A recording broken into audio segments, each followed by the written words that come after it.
So what we did yesterday is that I explained how the villain model can be written as a GFF times a Coulomb. And I explained what I mentioned this corresponded to a decoupling of two sources of randomness. And I only made a proof of this based on discrete differential calculus in the sense of partition function.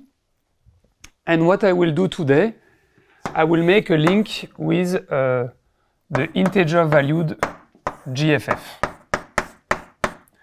So the very first part of the course, I will maybe make a definition of this new character that I never used so far. Maybe I defined it, but I didn't use it. Maybe, unless there is a question, I will not make a recap on this model this time. But if you wish, I'm happy to do it. But otherwise, I will not do the recap. I will define this. It turns out there is a close relationship between those two, but I will not use it so much. In some sense, the proof by Fröhlich and Spencer in 81, on which I might comment a little bit later, is using this link back and forth in their proof. But today I will want to explain a proof of BKT for the villain model, which is based on the properties of this GFF, which is conditioned to have z values. So this is integer valued or z GFF. And this proof of BKT that I will try to explain, I will probably not explain all of it, but maybe the main steps, is due to Eisenman, Harel, Peled, Shapiro from 2021. And there is a simultaneous proof which is due to von Engelenburg and Lies in 21. And they share many similarities. They're a little bit different as well. They both have many advantages. Before preparing this course, I was more familiar with the second one and I wanted to learn something new, so I want to present the first one. Okay, so I will do this, and both proofs, they rely on the delocalization theorem of Pete Lammers from 2019. Okay, so that's my goal in the first part of this lecture. In the second part, though, you notice so far that my timing was not very often optimal, but in the second part, I hope to tell you a little bit about how does BKT behave. How does BKT behave in the presence of quench disorder.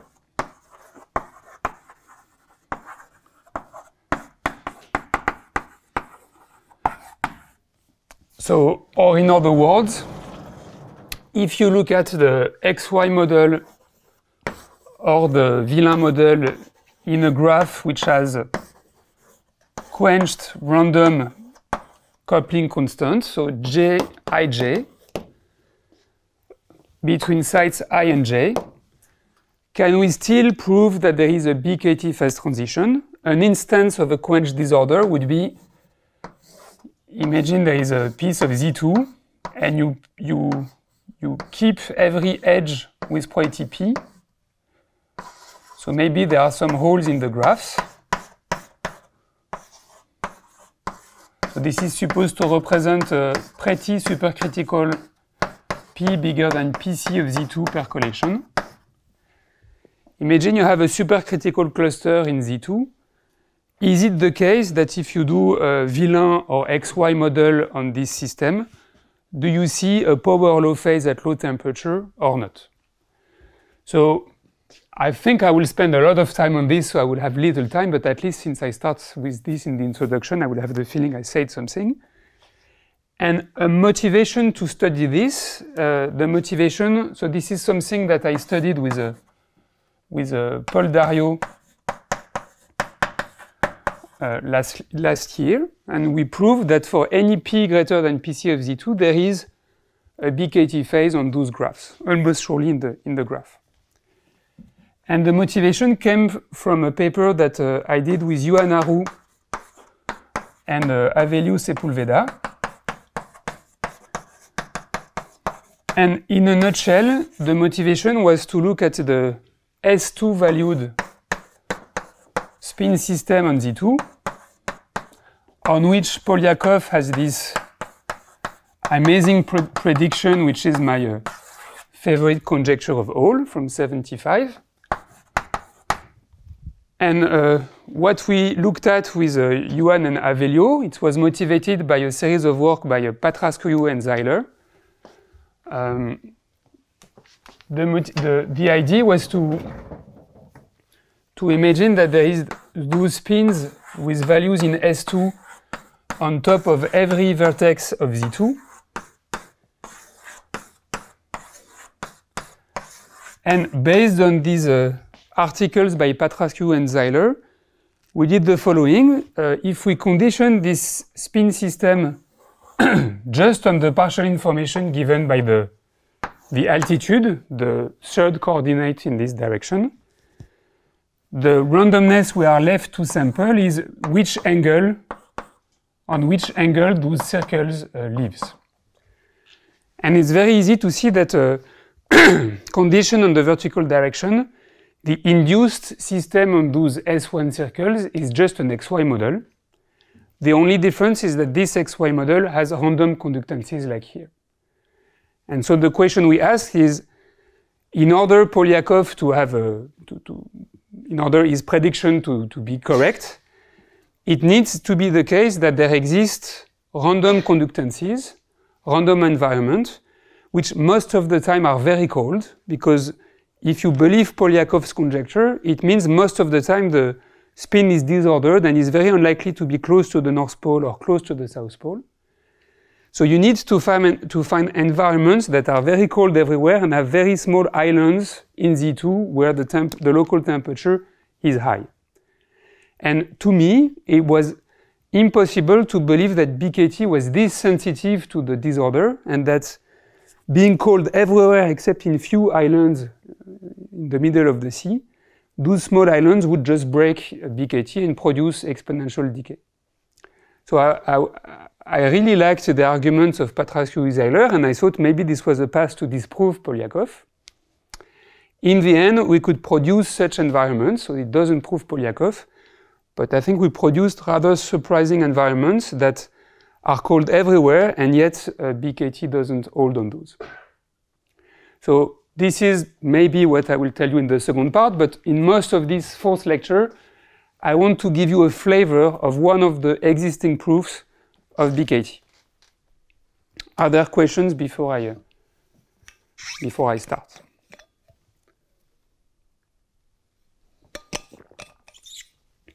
So the good news with this proof, which will start with integer valued GFF, I will first give the definition, is that I will need to write the partition function in terms of this integer valued GFF, and what I will do will be extremely similar to what I did yesterday for the link with the Coulomb, where I also did the expansion of the partition function. I used some discrete differential calculus. It will be very similar, except we will go through Fourier this time.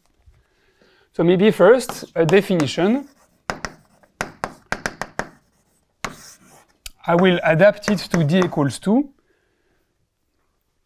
If lambda is a sub-box of Z2, our integer valued GFF will live in the dual graph. So maybe I will try to make one simulation of my integer valued GFF. Okay, so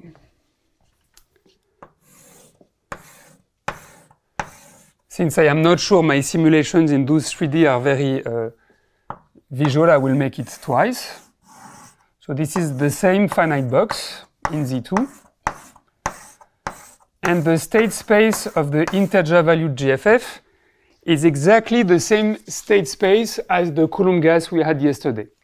And there is a deep reason for that. They are in relationship with each other through the Poisson summation formula. So the state space is each phase will carry an integer.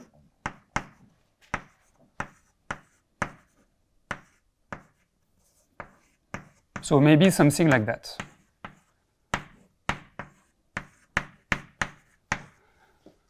So the villain model that I worked since the beginning is the free villain model, and here the relevant integer value GFF will be the Dirichlet one.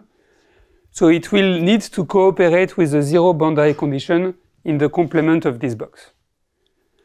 So, okay, this simulation here maybe is not very helpful, but maybe it will look like a random height function, which would be 1 here, 0 here, 1 here. Okay, already, my simulation is already bad. Then 0, maybe then 3. So what you can imagine is a random profile on top of the 2D grid. And I will define a probability measure, and the question will be, how does this fluctuate when the size of the graph goes to infinity? So the definition is as follows. Sorry. The probability measure of the integer value GFF in this box lambda is for any n an element of my state space. So here this is z to the power the faces of lambda, exactly like the Coulomb yesterday, which was in z to the faces of lambda. That was our Coulomb gas.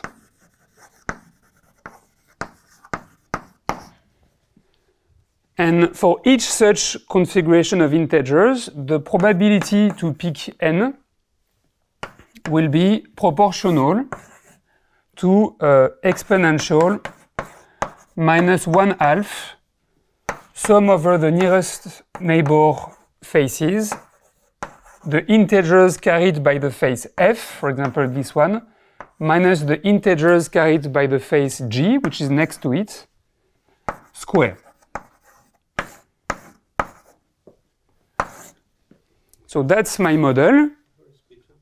Beta will come just in a second. I made on purpose not to tell you now. So the nearest neighbor interaction, each time there is a face, I have the 4 faces nearby that are interacting. And also the Dirichlet interaction is such that this is interacting with this is interacting with this. So there are many interactions along the boundary of the box. And Titus' question is a very good question. Beta is not here as usual, but beta, let me put in red because it's very important. Beta will be here. So actually, to remember we have temperature inversion, I will put it like that over here. So this is a well-defined statistical physics model on this state space. The difference with respect to yesterday is that sorry, I don't have any voice. The difference with yesterday is that we had the Laplacian inverse for the Coulomb gas, and here we just have the Laplacian. And to be well-defined, maybe I can for once write the partition function. So this means that this is equal to 1 over a partition function times this Gibbs weight, and the partition function lambda 1 over beta is defined as the sum over all the n in z to the faces of lambda exponential minus 1 over 2 beta L2 norm squared of gradient of n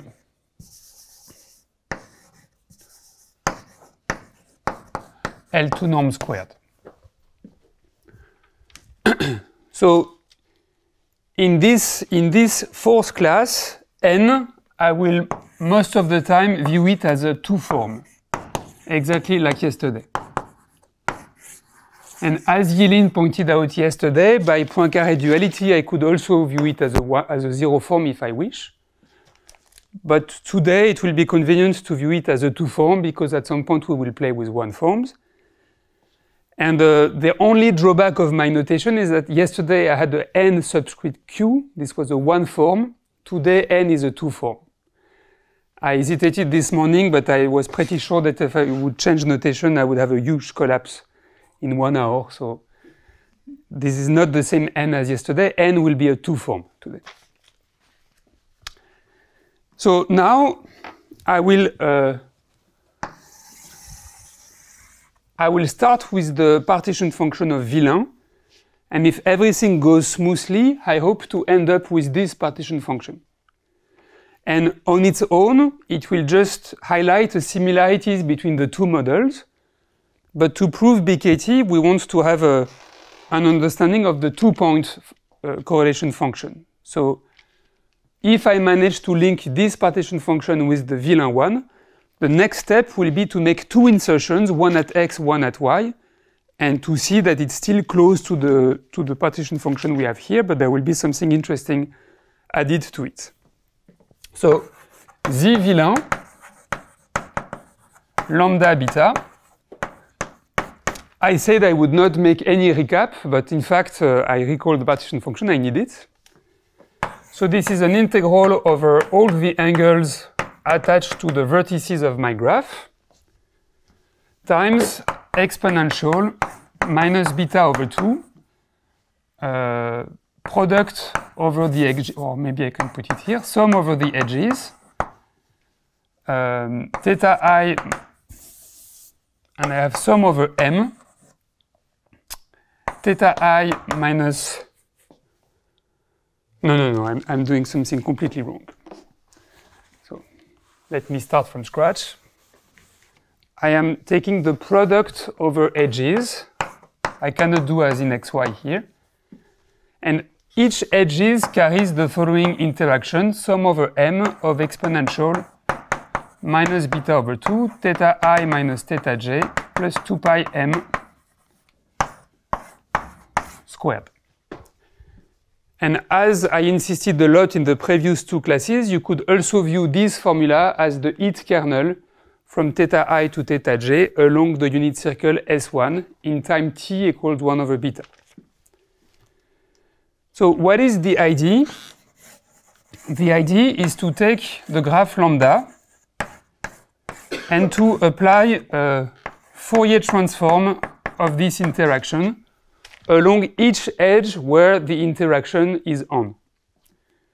So what does this mean? It means that along each fixed edge ij, I will use the fact that this interaction is a periodic function of the gradient theta I minus theta j. And I will just write down the Fourier series of this and see what comes out of this. So the relevant periodic function, let me forget for a moment the complexity of theta I minus theta j. The function describing the interaction is this f of Villain of theta, defined as the sum over the integers, exponential minus beta over 2, theta plus 2 pi m squared. And what I want to understand is the case Fourier coefficient of this periodic function describing the interaction. So, what is the case Fourier coefficient? I really like Fourier analysis. I find it extremely beautiful. There is one bit I don't like. I never remember the 2 pi, and so it will be also the case today. So I will write a formula which maybe does not have the right 2 pi, but there are several conventions, so I'm probably safe. So I need to integrate from 0 to 2 pi my function here, which is sum over m exponential minus beta over 2 theta plus 2 pi m squared. And the case Fourier coefficient, I also never remember if we want a minus or not. But here it will not make any difference. So I need to compute this. And now, if you didn't see it yet, you will understand why Villain is very convenient. It's very convenient because it has an extremely simple Fourier transform. So this integral if I put the sum over m outside, I recognize now the integral over r of exponential minus beta over 2 x squared exponential I k x dx. A little bit like yesterday, we recovered the Lebesgue measure by piling up those 2 pi intervals. So it's a very simple instance of things we did yesterday. And this is the Fourier transform of a Gaussian. Don't mind the 2 pi in front, I don't care. They just change the partition function by a constant. But this is a constant that I will not care about, times exponential minus 1/2 k squared. And following Titus' question, that's where the beta goes from numerator to denominator. And this is not a simple artifact. At some point, I told you that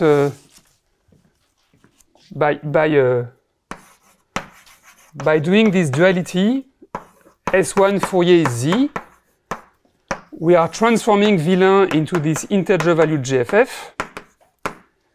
And at some point, I told you that maybe this is more suitable to detect a phase transition because this has a discrete symmetry. It's a Z symmetry.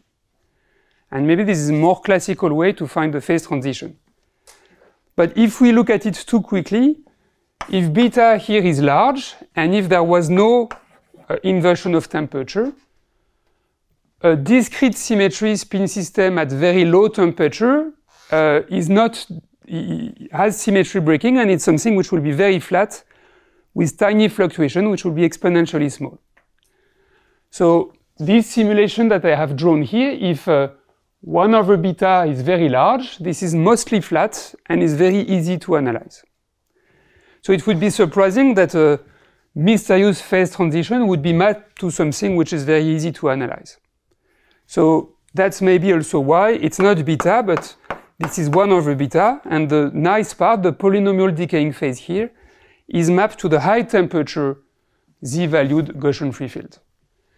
And now if you take a high temperature, a very fluctuating field of integers in those big boxes, maybe you feel that it's less clear how to study those, because maybe they will start delocalizing, but it's not easy to ensure that indeed there is delocalization. And in fact, it's a result by Fröhlich and Spencer in 81, which was a very impressive result at the time, and which is still very quantitative today. And there is a new viewpoint by Pete, which spots delocalization for those models and even more general. So if you try to prove delocalization for those, maybe there is one easy case, the dimension d equals 1. What is the integer GFF? If I have Dirichlet boundary condition at minus n,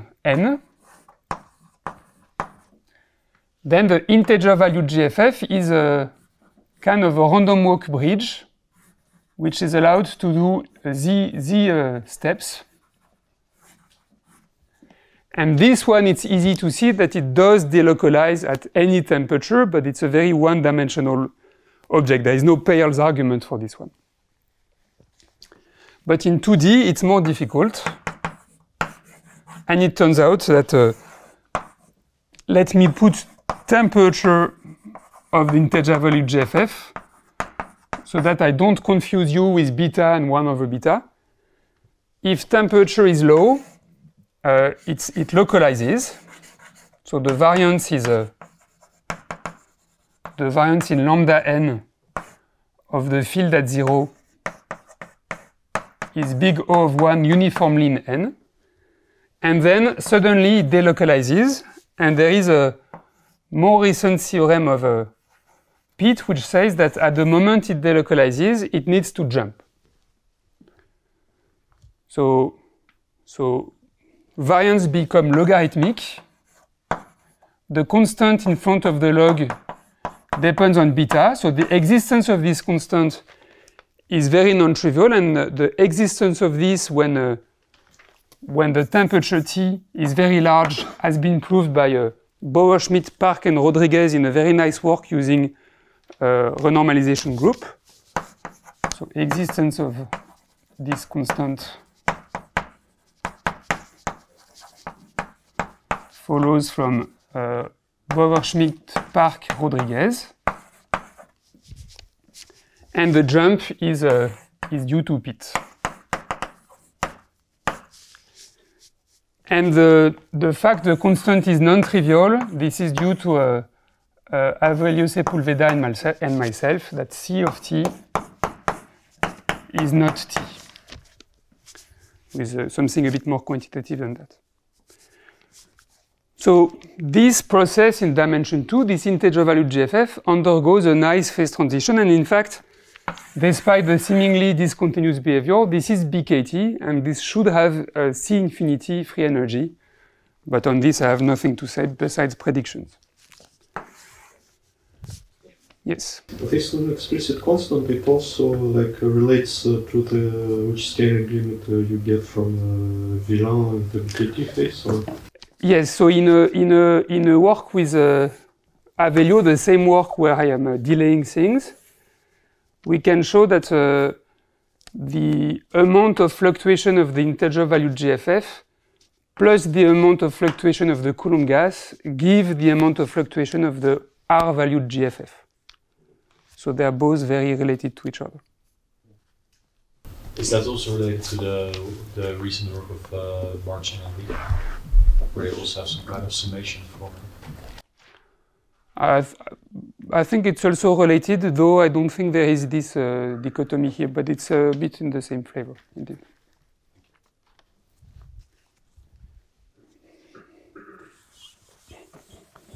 Okay, I don't know why I broke my computation with so many digressions. That was not the plan. So we have the Fourier coefficient of the Villain interaction. And back, maybe it's because I wanted to be below the beginning of my computation. I can pursue the computation, and for each edge I next to J, for each such edge here, I will write the interaction just in Fourier series, and then start analyzing. So Z Villain, and please stop me if there is something not clear here, is nothing but product over d theta I, product over the interacting edges. But now I will make a sum over Fourier modes, k, of the case Fourier mode of Villain, which is exponential minus 1 over 2 beta k squared. So we start seeing our integer valued GFF popping in slowly. And then there is the e to the ik theta I minus theta j.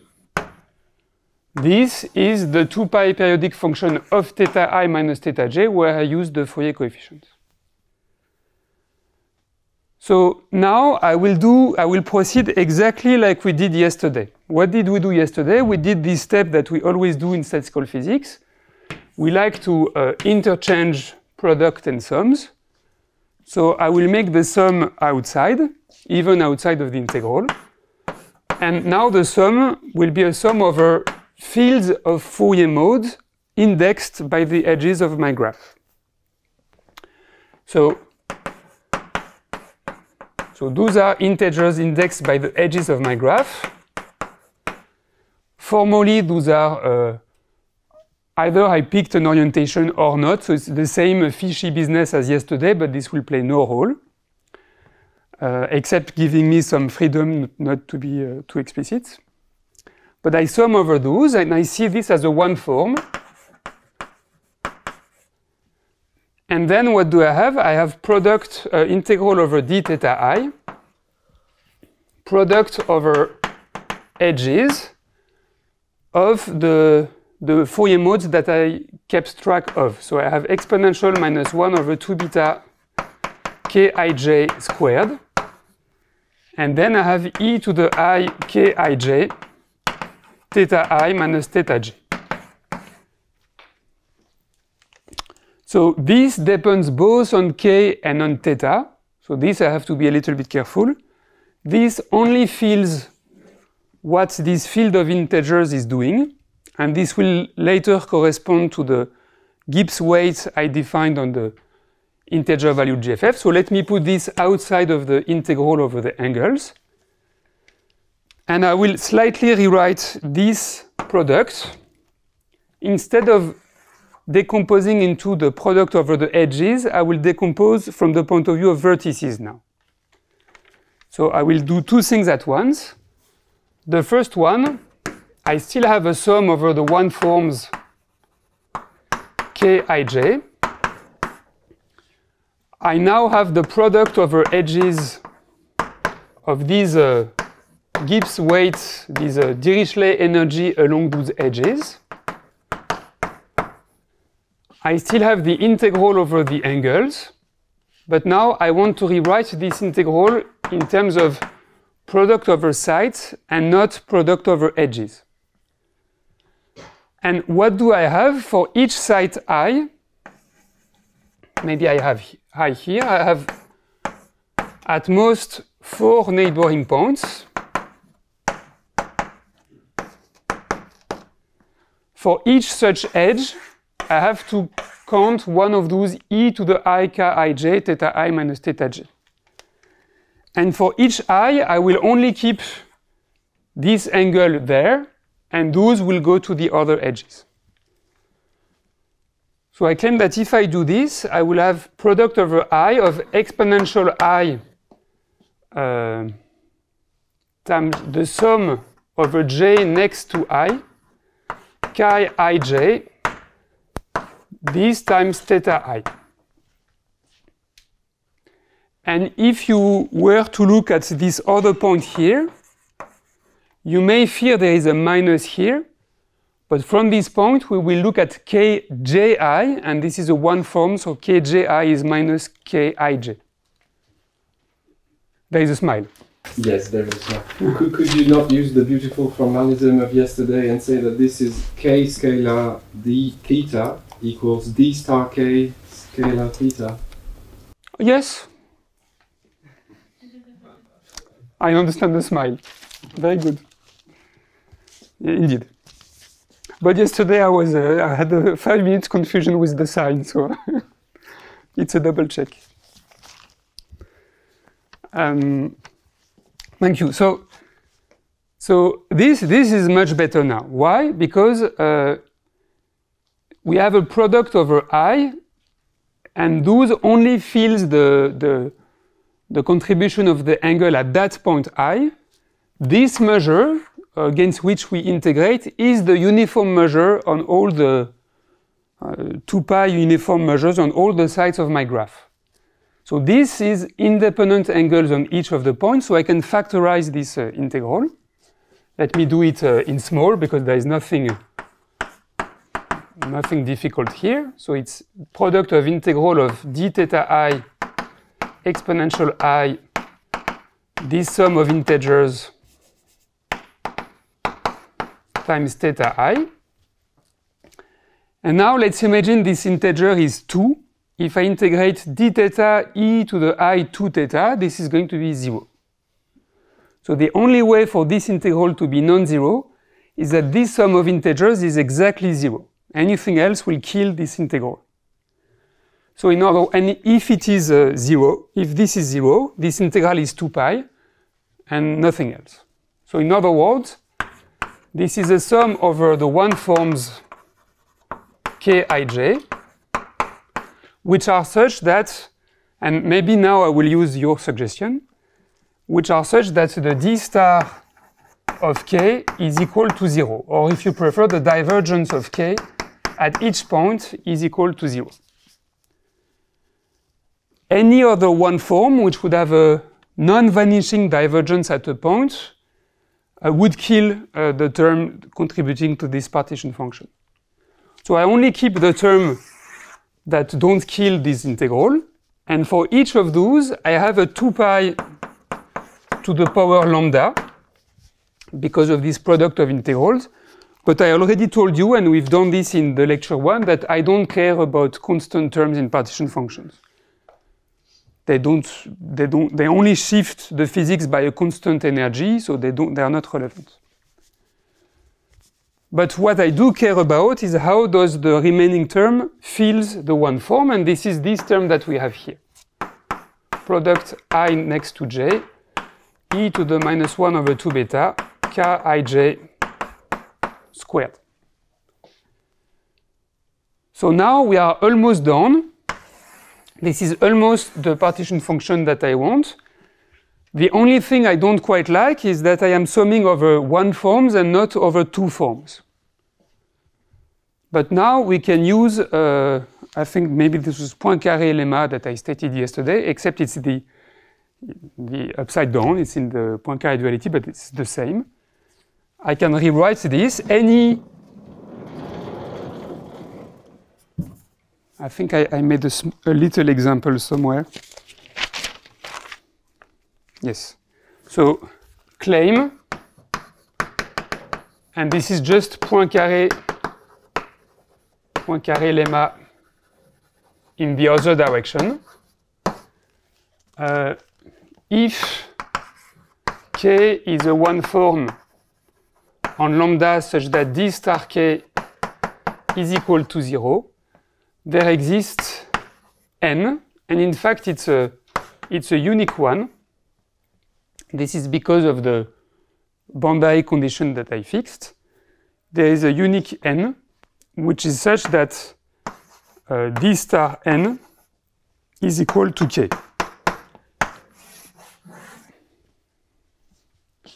So, small example to make sure that I am not telling nonsense, and also to recall a little bit what we did yesterday. So this I will stick to my notebook because it was wrong 2 times. So on the blackboard, I think it will be 4 times. So if this is my one form, k, so it has to verify that it has. Okay, my notebook is not very visible. It has to satisfy that the divergence is 0 at all the vertex of this graph. I think at the end I was tired. There are some 0. Right. So that's a one form. The divergence here is 0. Here it's 0. Here it's 0. 2 becomes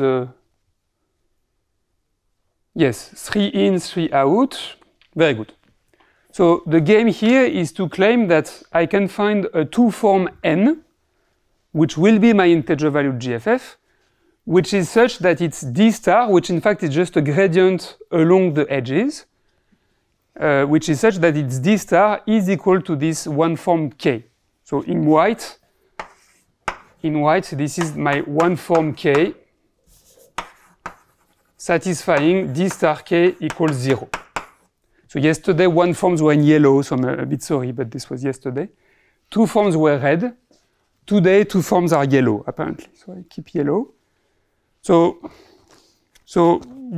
the solution, according to my notebook, is -1, 1, 0, and 2. Okay, I hope it's very simple. Each time you cross an edge, you need to add the right number of integers to satisfy the gradient, but yes, too close to it, it can be very messy. So since there is a unique such two forms, so maybe I should say a unique two-form n, I can rewrite the partition function that I have here in terms of this bijection here. So in particular, the z villain, after all those steps, is equal to a sum over n, which are two forms, or if you prefer, that assign an integer to all the faces, internal faces of my graph. And now I have product. So this was a product over I next to j. Let's look at this I next to j. And I was taking exponential minus this integer squared.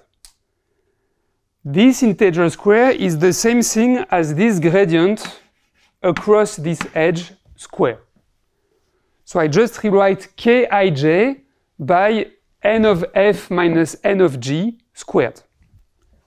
So this product, I rewrite it as a product over nearest neighbor faces, and now I need also to take into account this interaction as well as this one with the boundary condition, because I have one edge here and one edge here.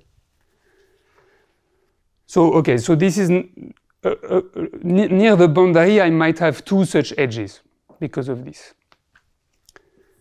So now I have exponential minus 1 over 2 beta n of f minus n of g squared. And maybe this is such that n outer boundary is set to 0. And that's the definition I had of integer valued GFF. So unless you are unhappy with one thing, I can proceed to the next step. We made a link between villain and this other dual model of villain. So the link is at the level of the partition function. You have quantities if you compute it in one model, which gives you expectation of some quantity in one model, gives some natural quantity in the other model, or after all this change of variables? Yes, so two answers. The first one is this drawing that I erased showed that the fluctuations of the integer valued GFF plus the fluctuation of the Coulomb happen to be the fluctuation of the R-valued GFF. No villain yet, but those fluctuations combine with each other. Second answer is that right now I will leave the partition function and start computing a two-point function. And we'll see that the two-point function of the villain is expressible in terms of this partition function of the integer valued GFF. So now it will be a better link between two statistical physics models. The fluctuation of one can be expressed in terms of the fluctuation of the other one. And then we'll only work on this other one. But I first need to, I will repeat exactly the same computation, but with a two-point function now. Does this answer you? Okay.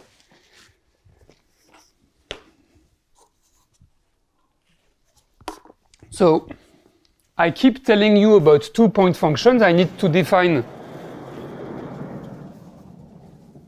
more precisely what they are.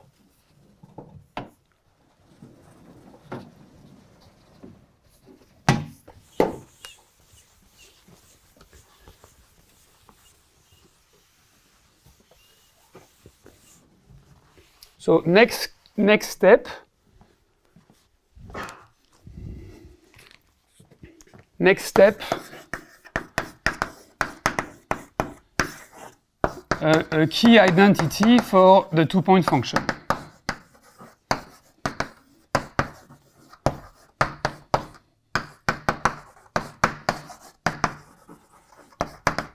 So what do I mean by the two-point function?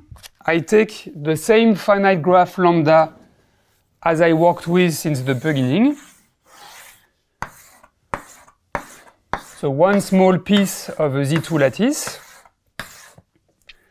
And I want to take 2 points. For example, this point here and this point over there. It doesn't need to be on the same altitude. And what I would really want to understand is what is the sigma x scalar product with sigma y that we had in lecture 1 for the villain lambda beta, or cosine of the angle at x minus the angle at y for the villain model. If we can find a suitable expression, the goal then will be to let x and y go very far away from each other and spot a phase transition. At the moment, I don't want a phase transition, I just want a workable expression for this quantity here. So what I can do is, so the next steps will be very classical in statistical physics. I will just express what that means, this average value.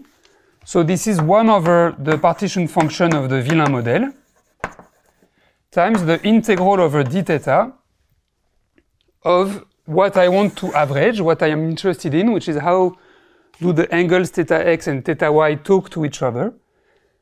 And this I will write it as e to the I theta x minus theta y.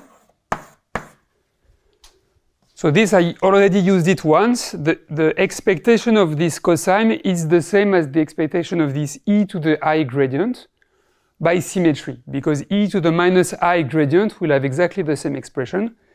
And in fact, I will keep using this very convenient fact that plus or minus lead to the same computation.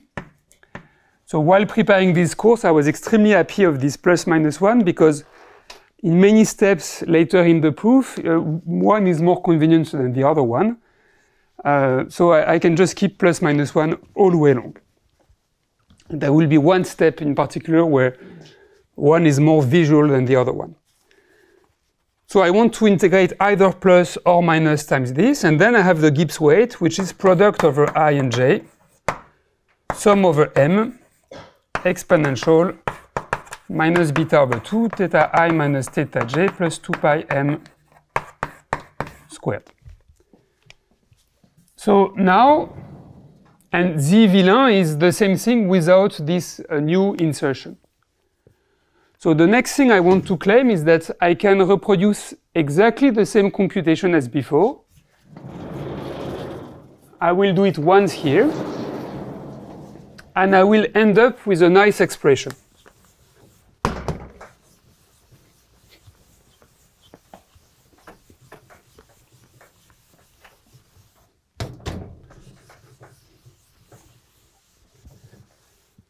So this two-point function is equal, and if I go back to my computation over here, it will be sum over kij, one forms kij, exactly like I had before, product, the same product,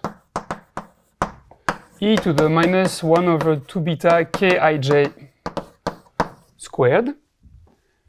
If I do exactly the same manipulation, I will have the same integral. There will be one difference, which will be in the product over I in lambda, I will have e to the I sum over j next to I, kij, but I will also need to add the small difference I inserted, which comes from putting a e to the I theta x in x and e to the minus theta y in y. Or, I insist, the opposite. So I will have plus, or maybe minus later if I prefer, delta at x, and minus, here I cannot trick you too much. If I put plus in one, I need to put minus on the other side. But in that case, I would put plus delta at y, theta I. So I have exactly the same contributions coming from the one form, but on 2 points only, I have a difference because I feel the insertion of theta x and I feel the removed insertion at y. And in the denominator, I have the sum over the one forms, kij, this term, and the term I had before, which was sum over j next to I, kij, theta I. No insertions. So exactly like I did in the blackboard, which was on the right, which means I was computing those integrals. In the numerator, I am summing over one forms k, which satisfy d star of k is equal to 0. They're divergence free everywhere in my graph. And I had, maybe I can insist on this easy step once. I had this term 2 pi over lambda, we will see here why it disappears, times this product over e minus 1 over 2 beta chi of ij squared. what do I have on the numerator? In fact, it's the same. I have sum over 1 forms k. But now the d star of k is plus or minus, this comes from the initial symmetry of the system, delta x minus delta y. So I'm only interested in 1 forms that are divergence free everywhere, but they have a flow coming in x and a flow coming out in y, or vice versa. And what do I have here? I have 2 pi to the lambda because I have as many sides on the top as in the bottom. So now it's not a weird comment. You see why the 2 pi to the lambda really doesn't play any role, as I claimed before. And then we have product over I and j exponential minus 1 over 2 beta chi of ij squared. So maybe you could complain that I should maybe use different notations on the top and on the bottom.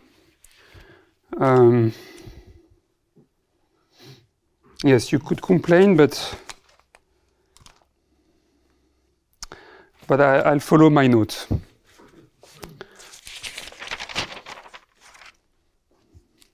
I have 2 sets of notes though.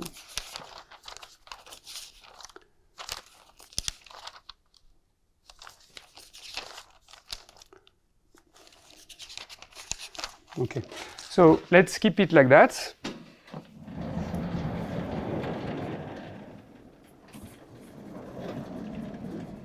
Are there any questions? We now express the 2-point function in terms of a ratio of 2 looking partition functions. They are very close, but one has a small divergence defect in the system. So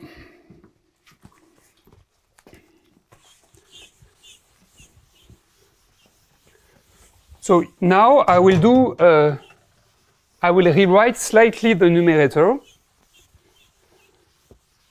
in a way which uses very soft tools like the one I introduced yesterday, but it will be very soft, but exactly of the same flavor.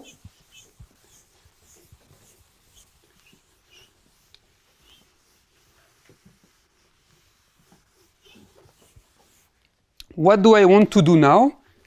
I would want to rewrite the top and the bottom in both cases using integer valued GFF and not using those 1 forms. I already did for the denominator. I already used basically an easy version of Poincaré lemma saying I can rewrite this by saying k is d star of n. I'd like to say that this k in the numerator is also a d star of n.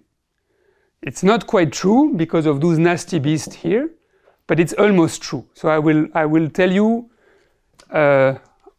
how to still write the numerator in this way, but I will need to add a little bit of structure to have an integer valued GFF plus a defect, which will be a line. We will see it coming right now. So to write things formally, the set of 1 forms which are such that d star of k is plus, maybe minus, delta at x minus delta at y. This is in bijection.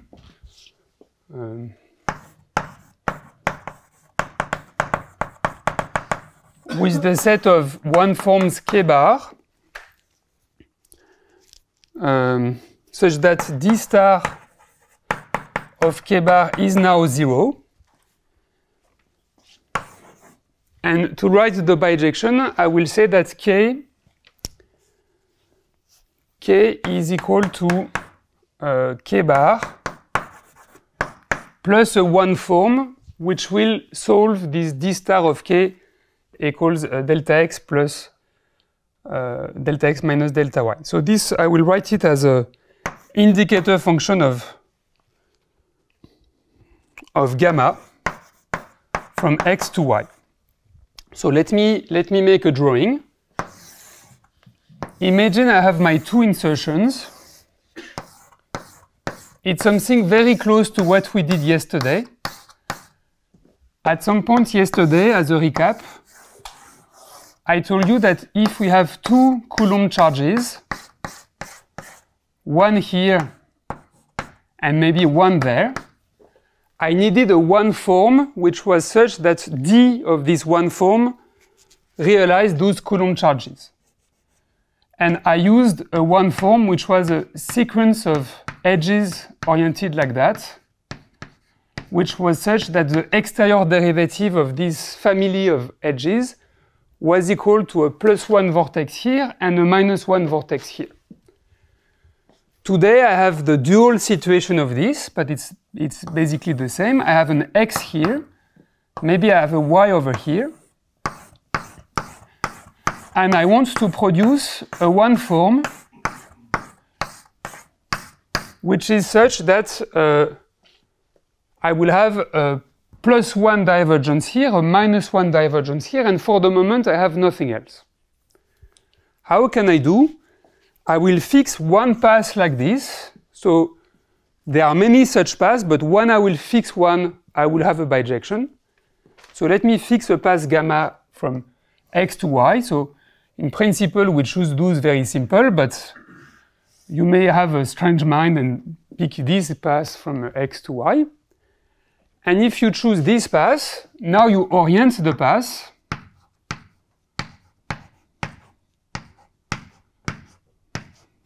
And now I claim that this gives you a one form. So this means I have one flow along those edges and I have zero flow everywhere else.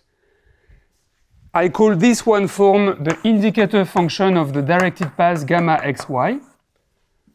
So I choose one path, I fix it, I look at this one form, and I claim that the d star of this is delta x minus delta y.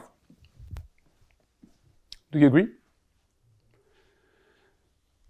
So I should have started with this and then tell you about my bijection. I did it a bit upside down, but do this, I fix gamma, and now that gamma is fixed, I tell you there is a bijection between the sets that I am interested in and nicer one forms in such a way that the initial one is a divergence-free one form plus this defect one form that I add on top of it. If I do d star of this, it's d star of this which is 0 plus exactly what I want. So now, great, I can rewrite my numerator and my denominator, and maybe I can do more. I can say that this is d star of n plus indicator function of gamma xy. There I use the same path as I used previously, namely easy version of Poincaré lemma. So it's also in bijection with n, which are two forms in z to the power the faces of the graph with n outside equals 0. So now I have the same object on the numerator and in the denominator, and this will make a probability analysis of those simpler. By the way, I missed yesterday the talk. So to have uniqueness in the Poincaré lemma, do you make an explicit construction like in a star domain where you construct it, right? Yes, so here I fix the value, I root the two forms on the exterior to be 0. So this fixes, otherwise it's not unique because I would have could add any constant and this would still have the same d star. So here the uniqueness comes from my boundary condition, and yesterday I spent some time explaining that if I have free boundary condition on the 0 form, I have the dual ones on the 2 forms. So I made my life as easy as possible. I have free on the villain and directly on the Coulomb or on the integral GFF. But I could do the opposite procedure, but it would.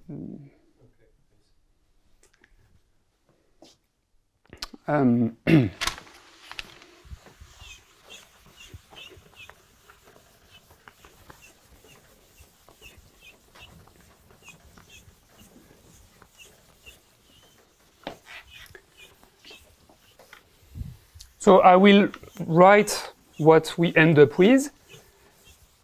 And then I will do one easier case to visualize, which will start telling us why delocalization is relevant.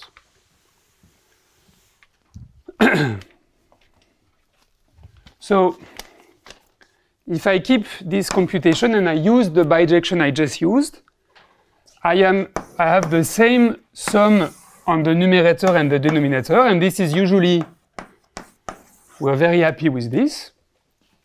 So I'm summing over two forms n. They don't have any condition besides being rooted at the exterior, so I don't write. And what I have, so now what I have on the numerator is product over f next to g of exponential minus beta over 2, minus 1 over 2 beta, sorry.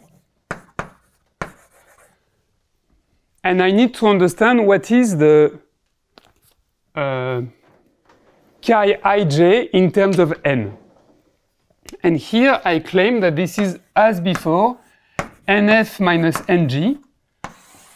In the denominator I have only this. Nf minus ng squared, and here comes the first time where my convention plus minus 1 is useful. Because here I claim that it cannot just be the same thing as the numerator, I need to add something, and what I'm adding, I will call it gamma of xy. I will illustrate in a second what this is. But it takes some time to know if I need to do plus or minus. There is some struggling going on. So it's very nice that whether I put plus or minus, in any case, gives the same two-point function. So I have this squared. So what is this gamma? Maybe I can go back to this picture here.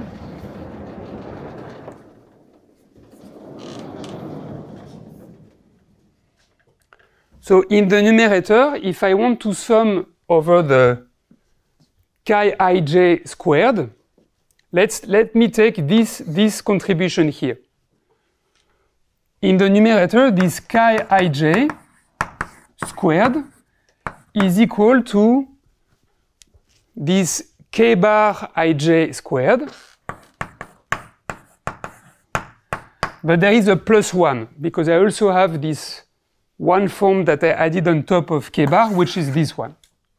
So this edge here contributes kij plus 1 squared. And what is k bar ij in terms of n? This is this d star of n along ij. So this is d star n along ij plus 1 squared. What is d star of a two form along an edge? It's this, okay, with this orientation, it would be this value, no, it's this value here minus this value here. So this is what I call n of f minus n of g, but there is this plus 1 squared. So this gamma that I am using on the top here is nothing but it's a simple object. I will write it here. It's a two form. No, sorry. This was the recap of yesterday with the vortex. I don't need it today. The two form gamma is something which we put plus 1 here, plus 1 here, plus 1 here, plus 1 here, and so on. I'm a bit sad that I did something like that here because I'm a bit less sure what is going on. I'd better going straight. And minus 1 here, minus 1 here, minus 1 here, minus 1 here, and so on. Okay, so this is my big gamma. This is the two form, which is such that along each edge in the directed path gamma, this one form squared is the two form n squared plus this additional two form that I put on top of it. And it's 0 everywhere. And it's 0 everywhere else. So this gamma is not uniquely defined. but that's fine. What it means is that if I modify gamma and I do something else, if I go here and then here, since I am computing the same two-point function, it will give the exact same value. So this ratio is independent of the shape of the path that I choose, but once I fixed it, I can start doing some analysis. Are there any questions? Because this step maybe is... Sorry, I'm confused. Is it a one form or a two form gamma? Because you write gamma xy. Gamma is a two form, but it depends, okay, it should depend on my choice of the directed path gamma. Okay. Yeah, so maybe my index is not well chosen. So it's a well-defined two forms once I decided for a particular choice of directed gamma path. Maybe I will make a less messy example. Sorry, in this sum, how does it depend on f and g, the quantity that you have in the bracket? Ah, yes, so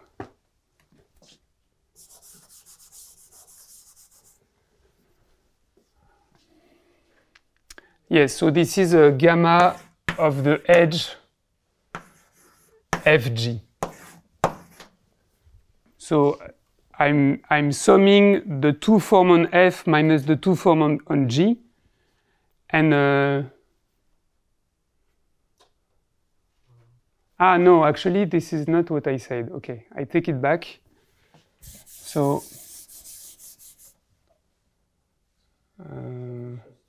I think it's just one on one side. So sorry about that. So, but how should I write it here?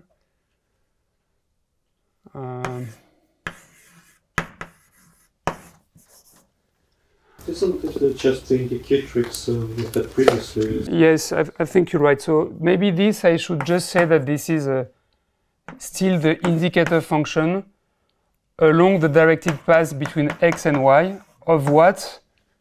Of the dual edge to fg. So if f and g are here, I want that that's the edge which is shared by the two plaquettes, which there needs to be one because they are next to each other, so there is one shared edge. I want this edge to be part of my directed path gamma. So, okay, notation-wise, it's not great. It could still be just this indicator function. So in the rest of the proof, I will just remove those notation and just remember gamma as it's a two form if you wish, but it depends on which edge I am computing here. So maybe an easier drawing is that if x and y are on the same altitude,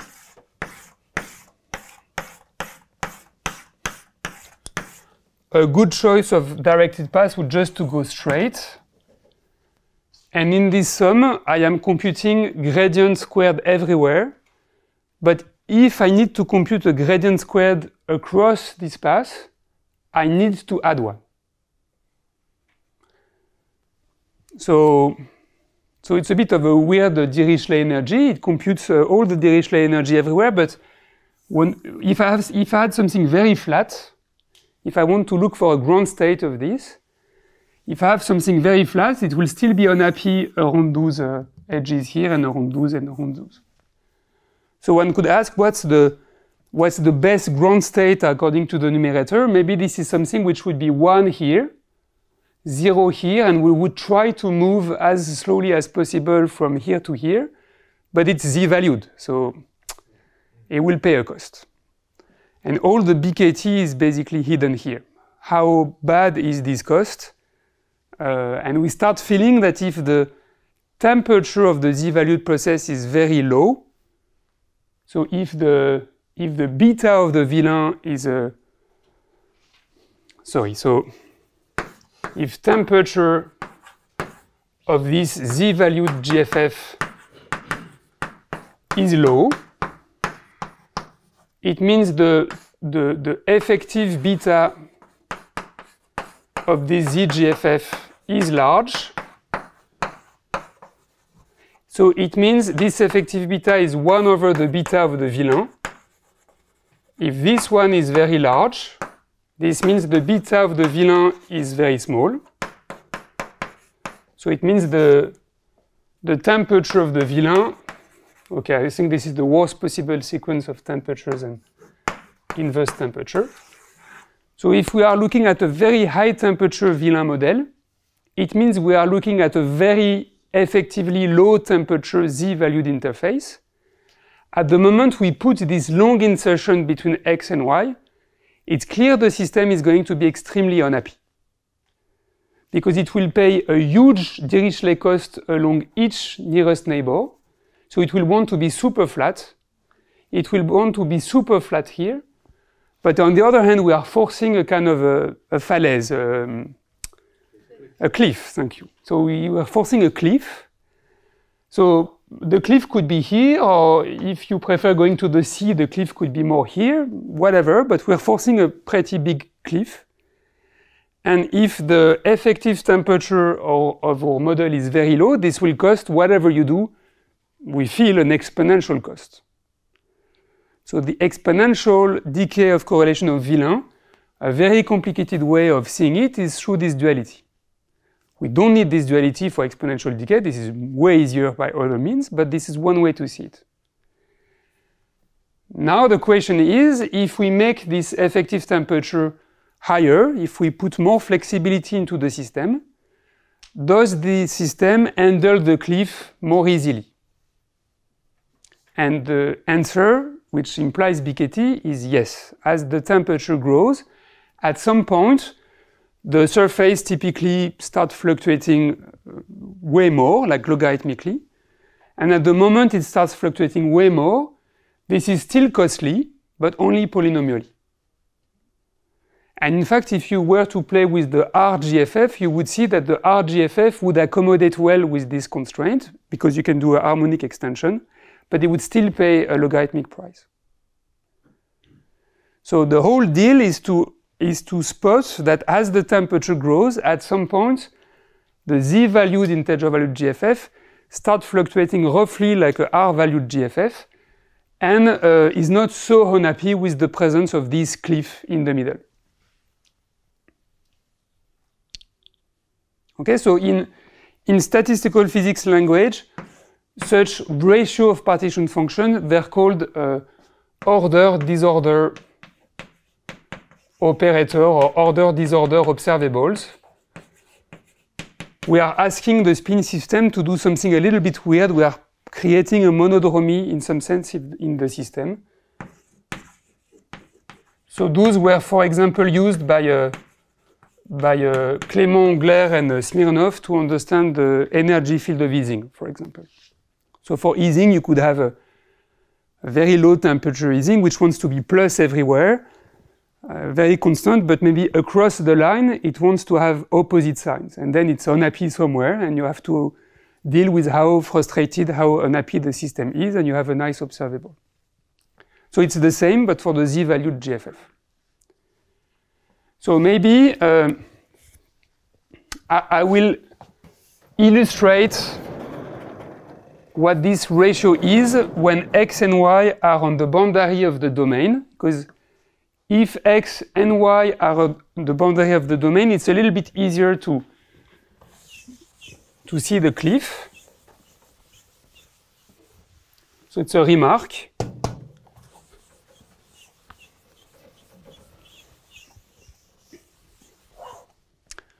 So small remark. If x and y belong to the boundary of the domain, then the numerator can be realized as follows.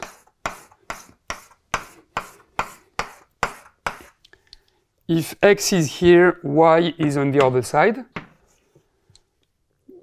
You can write the sigma x, sigma y, or the cosine theta x minus theta y, exactly like a ratio of well-defined partition function except this one would have 1 on top and 0 on bottom, and this one has 0 everywhere. Integer valued GFF, integer valued GFF. So in other words, this 2-point correlation function is the ratio of the Dobrushin system with 1 everywhere outside here and 0 everywhere at the bottom here. So it's as if I had 2 outer boundaries. And if I have that and you start putting numbers here, you will see that it will realize exactly a divergence 1 here and a divergence -1 here, or other way around. So maybe I even have a small cartoon of this somewhere. Yes, so imagine that I have a, so maybe it's a bit small, but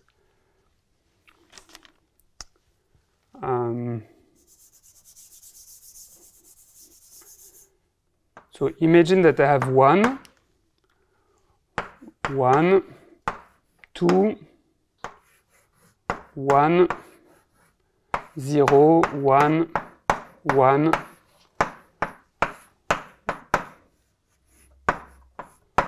something like that, and then I have 0, 0, maybe 0 goes a little bit upwards here, 0, -1, 0, 0, 0, and so on. If I now compute the D star of these two forms, I will start seeing maybe 1 here, this one form 1, 1 here, 1 here, 1 here, 1 here, 1 here, 1, 1, 1. So in fact, I will see this time a random path gamma xy, and this will be 0 because I see a different boundary condition here and here. This will be 0, and I see that the divergence is exactly 1 here. And for the same reason, 0 here, 0 here, 1 here, the divergence here is -1. So the sigma x, sigma y, the cos theta x minus theta y, is the ratio of this Dobrushin boundary condition integer value GFF divided by the pure system with 0 everywhere. And now you see that if the system is willing to delocalize, maybe it will be very rough in the middle. It will have a cliff which will be like that. And it maybe will be absolutely continuous with respect to what you would have without creating this Dobrushin boundary condition. So BKT is the moment where the cliff stops being of exponential cost, if you wish. So now I want to prove why this is the case. Christophe, maybe I just have a question. Yes. For the start.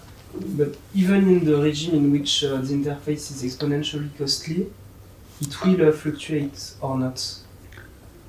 Yes. So in the regime where this is very costly, this will be in the regime of the Ornstein-Zernike. Exactly. So it will, from far away, this will look like the geodesic from X to Y, but it will have square root of n fluctuation and Brownian bridge type of. Okay. So it doesn't have a link with the fluctuate. I mean, this is one level less fine than this. I mean, the asymptotic of this quantity, it's one level somehow less fine than this precise. Yes, this is much more crude, but this would be interesting to have. Yeah. You could also ask, what is this interface once you enter the BKT? Yeah, that was a bit my question. Yes, and then this is more Titus or yes, it would be an SLE4, but I don't know which one. But it would be an SLE4, like one of those raw version of the SLE4. Of course, this is not known. In a paper with Avelio, we proved that when the temperature is low enough for Villain, in some sense we can extract what the GFF is behind. And so this suggests those are SLE4. So we explain why. It's a little bit different, the setting, but we don't prove this. And is it shown, for instance, that it fluctuates at any temperature, meaning that it's not big O of 1, like the variance of the interface is never big O of 1 or something like this? So I think as long as you have a BKT, so I guess the conjecture would be that this is always SLE4, but the rho would depend on the temperature in a complicated way. And the fact it has macroscopic fluctuation, I guess, would follow from your work. Russo-Seymour-Welch. Russo-Seymour-Welch, yeah. Yes. And even like big, I'm sorry, even like unbody fluctuations for any temperature. Ah, so the Russo-Seymour-Welch would work in the BKT phase. Yeah, exactly. But in the exponential phase, it should be flat. But didn't we say that it should be square root of n? Ah, okay. So in the BKT phase, it should be n. Yeah. And in the exponential, it should be square root of n. The n should follow from Russo-Seymour-Welch type of things. The square root of n, that should, for Einstein-Zernike theory, but this I don't know for this model. Big O of 1, yes, the model will create some bumps. So it's not going to be completely flat. Okay. So this should not be hard to prove. But square root of n, I think Velenik or Sébastien Hott, or you actually.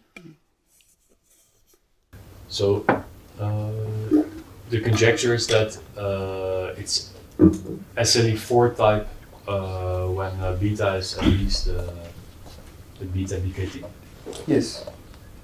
And so because another way to say it is that, and in some sense it's almost a proof, for this integer valued GFF, the work by Bohr, Schmidt, Park and Rodriguez tells you that on a torus, this fluctuating z-valued field does converge to a certain constant times the GFF.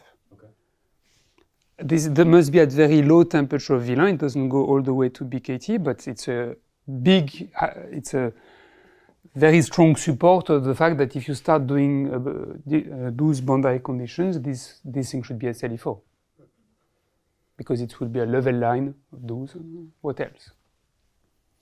So now there is even good rigorous grounds to do this. Computing the rho would be extremely difficult because you would need to know the effective temperature. They don't compute the effective temperature, and we know with value that it's non-trivial. So. For the effective temperature, if there's any way to express it, or maybe it's just something which cannot be described as well. So with a value, we know that the defect is of order exponential minus constant times beta. It's tiny. I don't think there is anything integrable or any. So we know how it behaves when beta is extremely high because vortices start being extremely costly. So we know how to optimize the energy cost of those. But at a finite given beta, I think it's very hard. So that Kosterlitz and then Rosset, Kadanoff et al., they had some RG understanding of how this effective temperature should depend on beta. But it's a one loop RG, or it is very difficult to give there is no expression for those. Except at the critical beta where this effective temperature should be consistent with the 1/4 exponent. So there I think the effective temperature is known. But sudden drop in the level of questions. Which curve did you choose in this example? Where is the curve gamma? Ah no, that's a good question. So here, here there is no. That's the advantage of being on the boundary. There is no curve gamma. okay.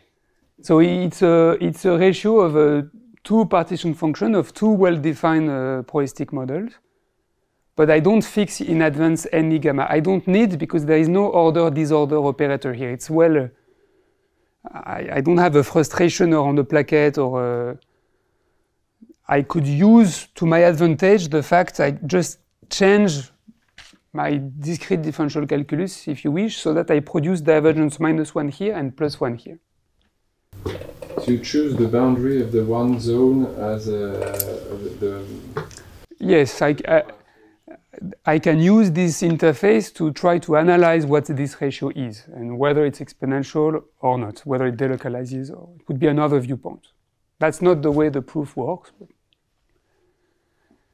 if there was a way to directly say there is also Seymour Welch here, maybe this would... Could I ask a last question? Yes, yes. I mean, I guess you don't want the proof.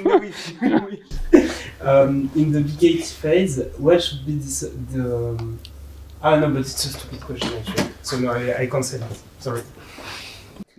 Okay. Okay. Well, stupid questions, they're good sometimes. No, it's good. Okay, I really apologize because I also have one more question. I really like questions. Go ahead. So when you couple CLE4 to GFF, you have a natural height gap. So clearly when the effective temperature is bigger, I mean here the height gap is always 1. Yes, it's a very good question. So I would think the height gap in the scaling limit will depend on beta, because the height gap will influence the rho. But I speak under control of Titus, who is noting. So, okay. Yes. So it's not because I see a height gap of 1 here that the scaling limit will have height gap 1. Okay. And in the paper with Avelio, we conjecture, based on the reconstruction of the GFF, what should be the height gap depending. So we do it more on the villain side, that we prepare the double-Gaussian boundary condition with a certain angle, double-Gaussian boundary condition with another one, and we try to see where the interface goes. And we discuss what should be the height gap, the rho, and they change with the temperature. Like the height gap needs to be integer, doesn't it? I mean, like with integer value. The height gap here, yes, but the scaling limit of the joint field of the integer valued field together with this interface could be will be a GFF by Bauer-Schmidt-Rodriguez and the SLE4 type, and the associated gap doesn't need to be integer anymore. At this level, it's even 1, basically, here by construction, the height gap. But in the limit, yes, exactly. Yes, exactly. Yeah.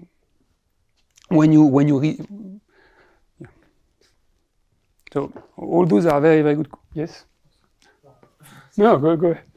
So there is some temperature at which the height gap will be exactly the lambda of the height gap of the GFF. Yes. So it means that at some temperature it's actually SLE4. Yes, yes.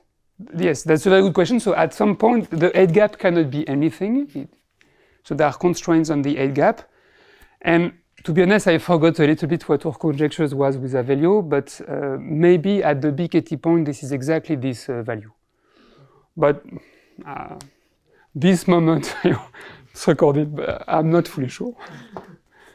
But yes, the constraints on the height gap, one can use these a posteriori to make the conjectures more precise. Any further questions? Okay, so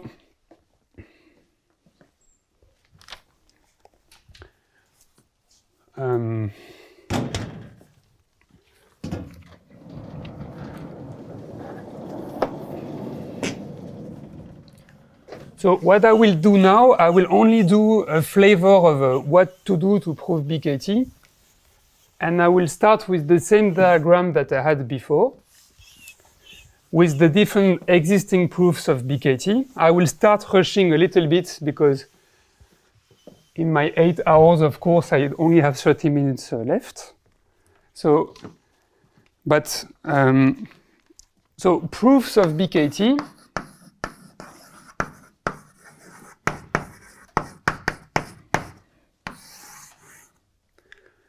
So let me just do for villain. And then there are many interesting developments to generalize those proofs to reach XY and other S1 valued models that I wanted to make a list for you in course number 2. But that's life. So for the villain, so as I said before, this is in a relationship with a Coulomb and an integer valued GFF. And the first proof by Fröhlich and Spencer, mostly focused here, but used what's called the Coulomb gas expansion of this field. So it kind of used both viewpoints at once. And to this day, it still gives the best possible bounds on the low temperature behavior of the villain. So this proof, I really like it. I tried to use it in several settings. It still has many advantages. But the new proofs, the one I wanted to show, they also have very nice consequences. So I already gave the name. Based on Pitt, these works implies the new input, to me the big new input of those proofs is the following. I will say it with words. In the proof of Fröhlich-Spencer, they work on the integer valued GFF part, and they really work on this ratio that I showed here. That's really the core of the proof, and they extract power law decay for the correlations of the villain. And their proof also work for XY. The fact they work also for XY is that the Fourier transform of the XY interaction, the case Fourier mode, is modified Bessel function, and they also work with those.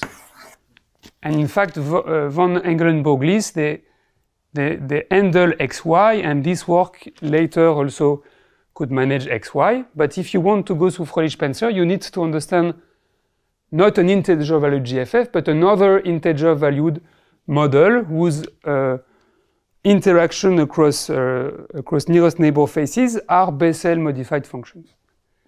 But in their proof, that's the important input. They focus on this, and then to show how their proof works, though they don't need this, they also prove that this model on its own delocalizes at high effective temperature. They do not need the delocalization of this, they really want this, but they also notice, look, we also have delocalization of this nice statistical physics model. The new input of those two works is that they prove a very nice implication. They prove that delocalization of those z-valued models, so there are some conditions, it doesn't work for all S1 valued things. If you spot delocalization, you obtain BKT. And to me, this was really the main interesting new input. I was very pleased that they proved this, because in Fröhlich and Spencer, despite the very nice quantitative results, the relationship between delocalization and power law decay was, there was no implication. It was less clear. So this is very interesting, and the flavor I will give you of the proof, we will feel this implication very strongly.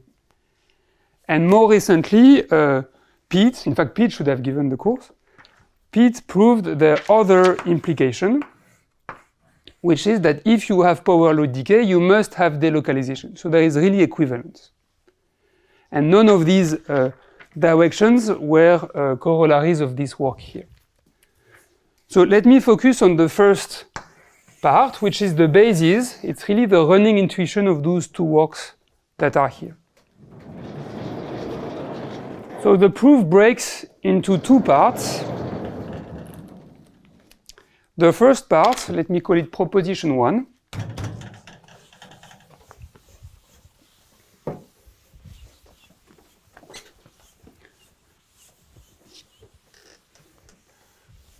So I will start the proof, give a bit of intuition, and probably not finish the proof of proposition 1. And I will do the same for proposition 2. And the combination of those two proofs, they imply BKT. So proposition 1, so okay, maybe running intuition.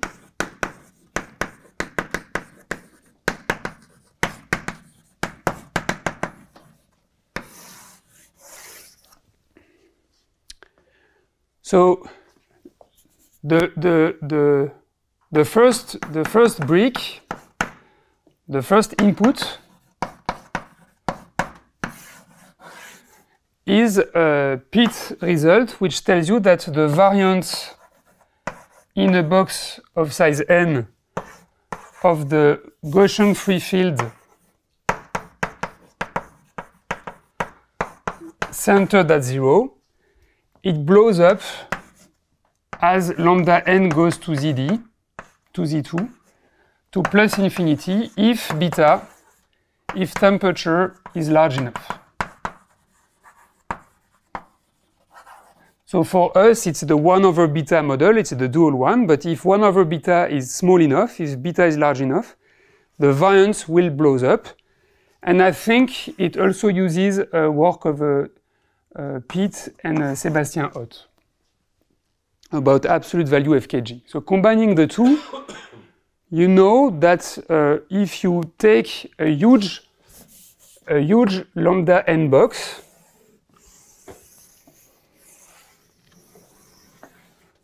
you know that the value of the integer valued GFF here at the middle face, you know that what you see here is something with huge variance. So you have a random profile of a mountain on top of this n by n box. And what you see in the middle is either very high or very small. And the idea of the proof is to say that, of the BKT proof is to say that if the value here is very large, there is 1/2 chance that it's either very large or very low. If it's very large, then you will see many level lines which will go around 0. And which will go along this mountain. Sometimes the level line, so maybe this is the level line 1/2, which has 0 value on the right, on the plaquettes on the exterior, and 1 value in the middle. So this would be the 1/2 level line. Maybe this is the 3/2 level line. And it's very much possible sometimes that level lines use the same edges. Because maybe the 1 million plus 1/2 cooperate with the 1 million plus 3/2 and so on. So those level lines can share the same dual edges. But if this is 1000, you must have at least 1000 level lines that are concatenated until 0.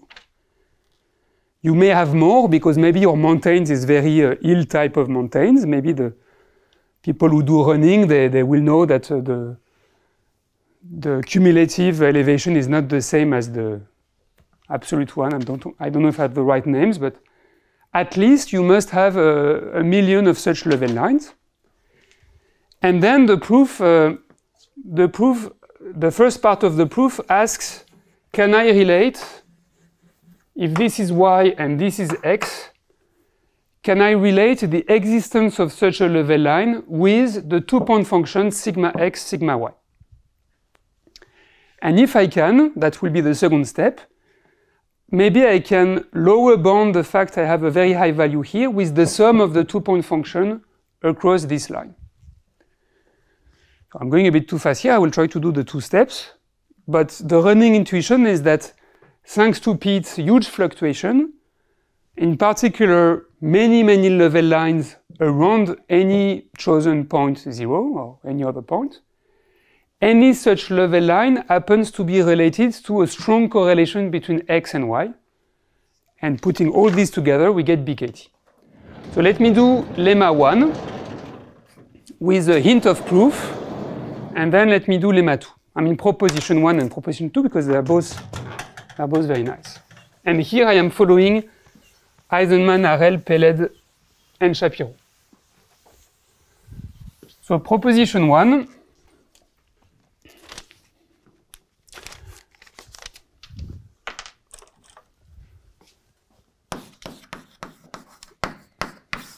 So proposition 1,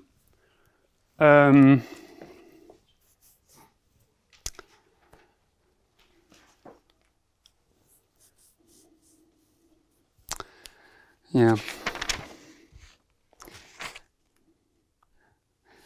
Okay, I will try to state what it is and just give the beginning of the proof. Sigma x scalar product with sigma y villain lambda n beta. This is bigger. So let me do a special case where 0 is here, y is a point here. So the villain model does not live on faces but lives on vertices. And x is here. So I want to cut those level lines into the first crossing on the left and the first crossing on the right. So typically y will be very far from 0 and x as well. I measure the correlation between y and x in this big box. And the first proposition says that this is bigger than the probability that for the integer valued GFF, I have a level lines traveling from y to x and doing this. So more precisely, for any q, an integer in a n plus 1/2, so maybe 1/2, maybe 3/2, maybe 5/2, and so on. If this is 3/2, I want to have a 1, 1, maybe 0, 0, maybe minus 2. But on the other side, I want something which is bigger than 3/2. So maybe 2, 2, 2, 4, 2, 2, and so on.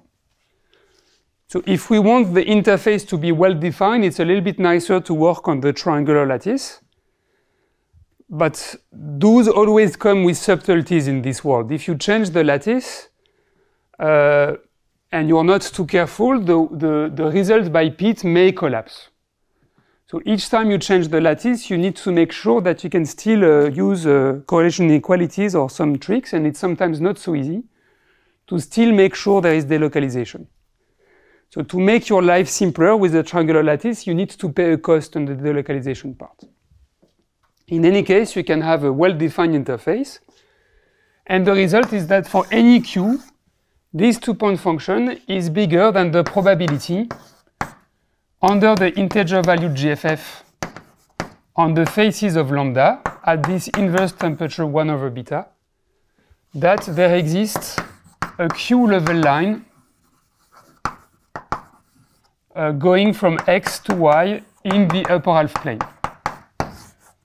So exactly this shape here. And I wanted to do the full proof of this because I really like it. But, okay, I'll start the first few lines, maybe to reach.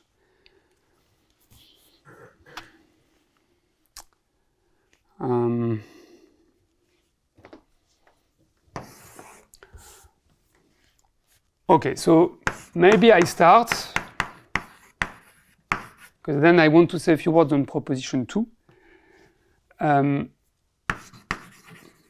So with everything I did so far, I can rewrite this as the sum of n exponential minus 1 over 2 beta. And now I have the L2 norm of n plus this gamma xy on which we discussed a little bit about, divided by the same thing, sum over n exponential this.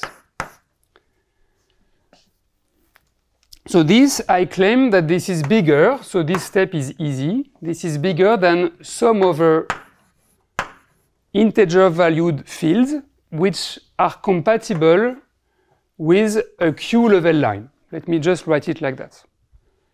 So this whole sum, I can keep in the numerator only fields of integers which are such that starting from x, there is a level line at height q which goes back to y. My lemma only claims a lower bound, so I can always reduce those positive numbers. And then I have this. So at this moment, I didn't do much. And I have the same denominator. So now, what can we do with those? I will split this sum in a way which describes a little bit more how this field of integers behaves. So what I will do, I will start at x, and I will look at the two integers that I have just on top of x. If on top of x I see minus 1, 3, I stop, there is nothing to I will never have the desired interfaces. And if it's good enough, I can keep exploring, and maybe if the exploration goes well, I will just end up where I want, which is at y. So with this exploration in mind, I will write this sum that I have here as the sum over the possible explored integers just along the interface. So this, I can rewrite this second equality as the sum over sets A, sets B, and f of A, f of B. I will explain what this is. And now I have sum over integer valued GFF, which are such that n on A is equal to f of A, and n on B is equal to f of B. So I decompose my event into what it will do on certain subsets, and then I have a sum over everything. So what is A, what is B? If I have 0 here, and I decided x is far here, y is far here, A, I just need to, yes, A is inside, so A will be a set which will be all the plaquettes that I needed along my exploration to localize the Q level lines here. So this is my set A. The set B is, I also need this set to localize the interface gamma. So the set B is over here.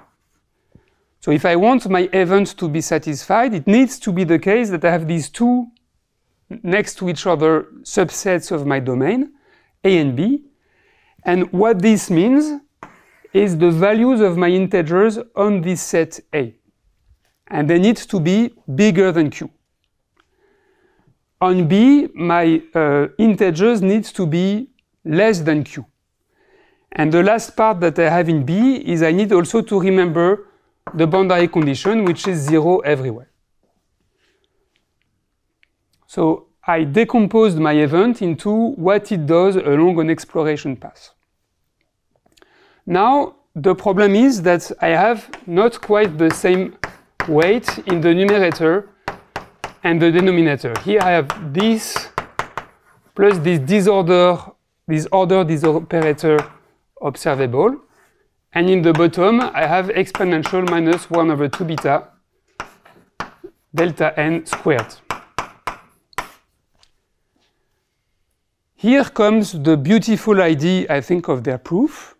I will not be very convincing, thanks to the time, but I can just give you what I find a very nice idea. So the constraint which arises here is that the minimum value on f of A is bigger than Q, which is an half integer, which is bigger than the maximum value of f of B along the set B, which is this set. So that's a fact. To discover Q level lines, we need this. But remember that there is this nasty business that here I have this gamma cliff that I enforce between x and y. And the idea that they said is that once we explored this interface, one can decrease the level of the height function by 1. So one can basically rewrite this by a change of variable as reducing the weight here, and this kills the order-disorder operator. And then the point is that you need to rewrite this by the numerator we had before, so n such that n of A is equal to f of A, n of B is equal to f of B, and then I keep track of what I have here and the previous denominator. And the key point of the proof is to say that this ratio is bigger than 1, because I'm looking for a lower bound. If this happens to be bigger than 1, when I will sum this value divided by the whole partition function, this sum here will be exactly the event that I have in my event, which is here. So the key part is to notice that this can be expressed without the this order operator by removing this. And then this is harder to notice that this ratio happens to be greater than 1. And to convince you that the ratio is bigger than 1, imagine that you have a R-valued GFF where you know the values along this boundary. Let's say that you know that, that you have a R-valued GFF, and maybe you know that the values are 13, 12.1, 9.8, so some values here. And on the other side, they're below 9, maybe they are 8, 7.3, 6.3, and so on. And in your GFF, you impose this strange gradient condition that you have here. If you want to compute the partition function of this GFF with this twist, you can remove those numbers everywhere. And if you remove this, this will make this condition disappear, a little bit like the cliff we had and the Dobrushin we had. We make it lower by 1. And then we need to say that the partition function of a GFF with less stress everywhere here is bigger than the partition function with the initial values. And for the GFF, this is easy to prove. You can write it in terms of an harmonic extension of the previous values with respect to the new one. There is less stress, less Dirichlet energy, and in that case, the lemma is completely clear. I mean, this I can convince you at the T. For the Z valued, it's a bit more complicated because it's not a Gaussian process. Yet, they prove that the ratio is greater than 1. And so this whole sum is greater than what I had here. So sum over A, B, values along A, values along B, and sum over N, which has the right values along A is f of A, along B is f of B, divided by the partition function. And this is exactly the probability that I find Q level lines in my system. So I wanted to give a bit more details, but in fact not so much. So the proposition 2, this one I will make a disaster out of it for time reasons. But the proposition 2,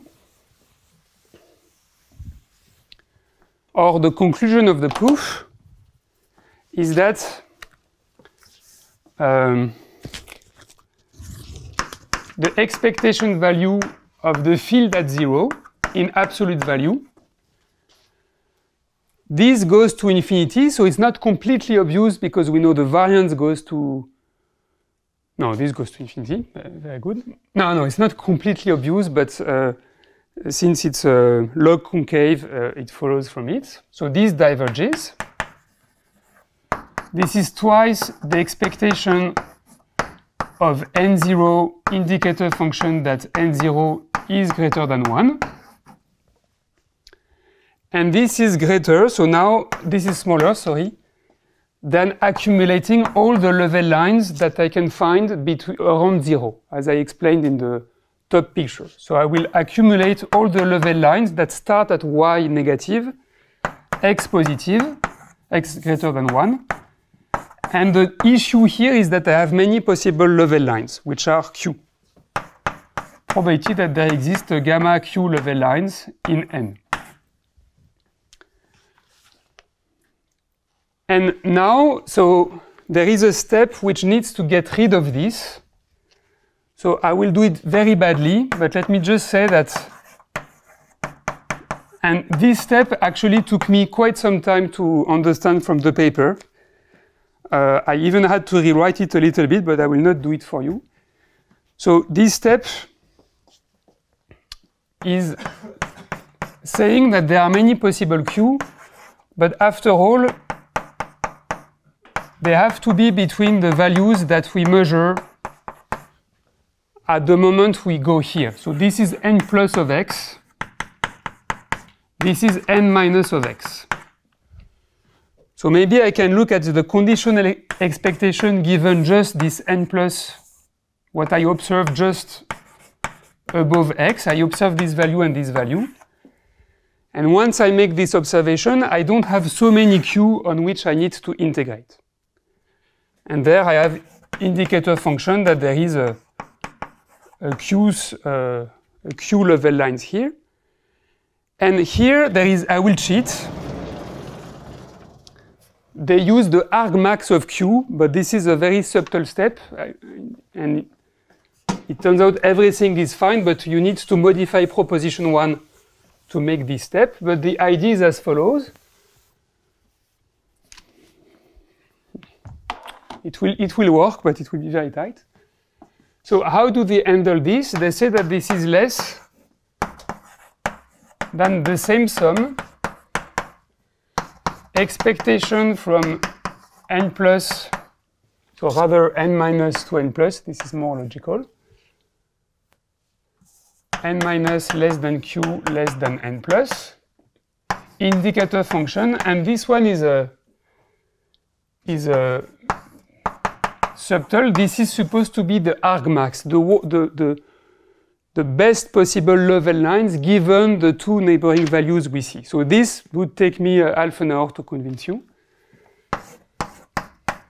But if you get to read this paper, you will know what I mean. We want to have some argmax. Why do we want this? Because now we can say that this is less than n plus minus n minus times the best possible level lines when we have this gradient around the edge on top of x. And now I use Cauchy-Schwarz, n plus minus n minus squared, and I have the square of a conditional expectation, which is complicated, xyq square. So I think I have something like that. And now there is a step they don't mention, which is that x squared is less than x, but this is okay. So I can remove the square inside this, which makes expectation of conditional expectation much simpler. And this one may be a little bit worried about this one. Why? Because it's the gradient squared of an integer valued GFF. If this happened to be a R-valued GFF, we would be in very good shape. Those are upper bounded by a constant uniformly in the size of the system. But there is a good news. There is a Ginibre type of inequality which says that Z conditioning the field to be Z valued always makes fluctuation smaller. So we can just upper bound this by the R valued. And so this is smaller than a constant times this. So with this Cauchy-Schwarz trick and this argmax, which is very subtle and that I don't say much about, the second step of the proof, and this is the end, tells us that the variance of the integer valued field, the 2 times, expectation of the field at 0, this one is less than twice sum over y negative x positive of a constant which depends on beta. So this is the Ginibre one. And then I have square root of sigma x, sigma y. And this is proposition 1.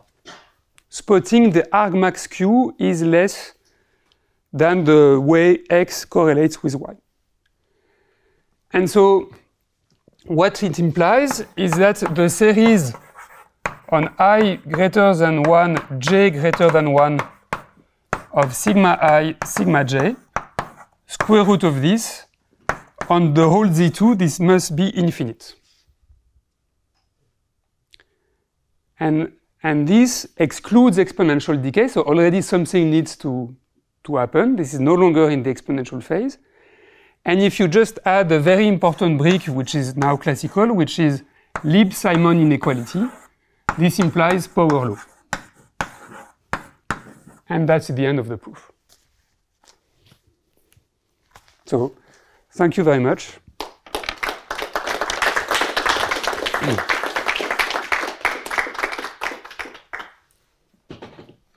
Are there any questions? that have not already been asked. This uses the Villain model, but for the XY, would you have similar route to? Because it's an important identity from the Villain model, I guess. Yes, so it's a good question. So the work by Dietrich von Engelenburg and Martin Liss, in fact, works better for XY in some sense. And there they use a random current type of expansion, which realizes the sigma x, sigma y in terms of those random currents. And then they make a relationship between those currents and the dual 8 model, which is not integer valued GFF, but Bessel type.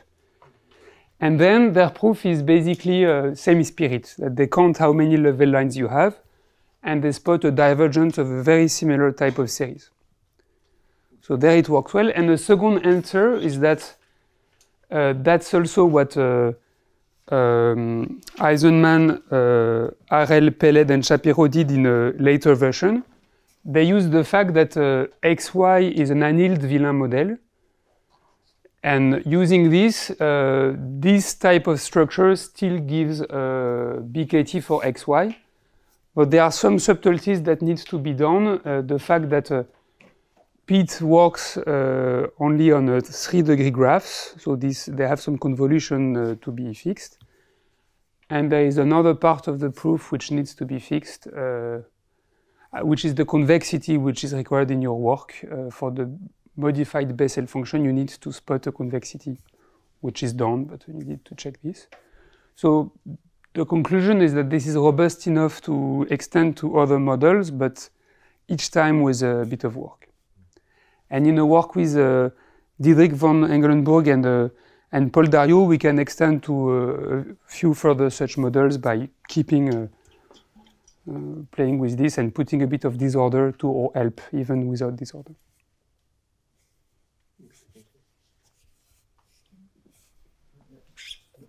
For examples of BKT phase transition, is it still a correspondence with localization, delocalization of height function?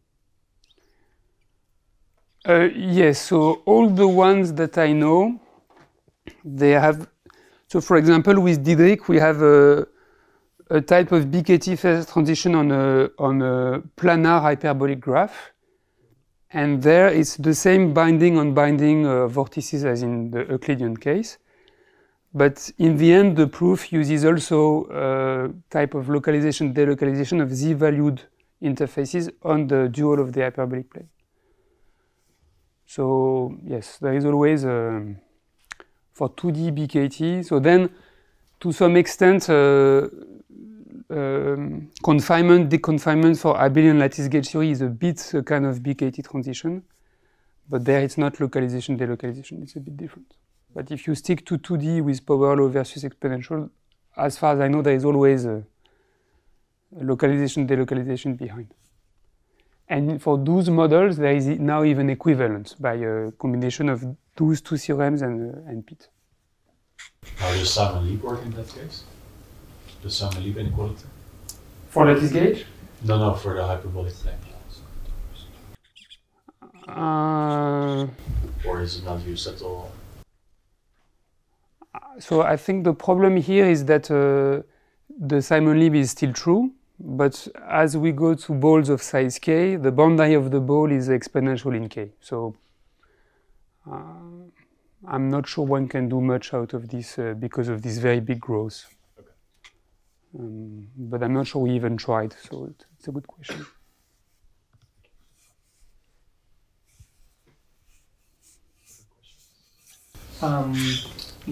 I think in one bound here you mentioned that it was easy for the GFF because essentially it satisfies a Markov property. So what's essentially that, I think. My question is if we try to do this proof, the Markov property of the fields involved is important, or we use less than that? Okay. No, that's a good question. So yes, so if we had like a short range interaction for the integer valued GFF, I think those proofs are a bit in danger. Yet, using correlation inequalities and way to modify the graph to try to remove short-range interactions, in a paper of Van Engelenburg and Lies, they can still apply those tools to these interfaces. If you do very long range, then it completely changes the phenomenology. And on this, I have a paper which discusses those things in 2D, if you're interested. If there are no more questions, then we thank Christophe once more.